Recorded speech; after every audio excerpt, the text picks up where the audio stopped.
எல்லாருக்கும் வணக்கம். சஸ்திரபந்தம் பற்றி ஒருத்தர் விளக்கம் கேட்டிருந்தார்.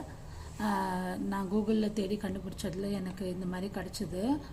தூயவனே, வேதாந்த விலாச கடவுளே, பேரின்பமெனும் அனுபவத்திற்கு நாயகனே, மாலைகளை அணியும் செம்பொன் என திகழ்பவனே, வன்மை சான்ற திருமாலுக்கும் வல்லவர்களுக்கும் கடவுளானவனே, எண்ணகத்தே மிகுந்துள்ள பயனின்மையும் பெரிய ஆணவாதி பந்தங்களும் ஒழிய ஞானமும் புகழும் உள்ள பரமான்மாவே வந்தருள்க, திருவடி செல்வத்தை தந்தருள்க என்பதாகும். இந்த அர்த்தம் கொடுத்துருக்காங்க. திருப்பி கடவுள் கிட்ட நம்ம என்னங்க கேட்க போகிறோம்? இந்த உலகத்தில் வாழறதுக்கு பொருள் செல்வம் தேவையான அளவு பொருள் செல்வம் இருந்தால் போதும். அதே மாதிரி அந்த உலகத்துக்கு நம்மளுக்கு அருள் செல்வம் தேவை, இந்த உலகத்துக்கும் அருள் செல்வம் தேவை. அதனால முருகன் கிட்ட அருள் செல்வம் பொருள் செல்வம் எல்லாத்தையும் கேட்குறோம். எல்லாரும் நல்லா இருக்கணும் அப்படின்றதையும் வேண்டிப்போம். எல்லாரும் நல்லா இருக்கணும்.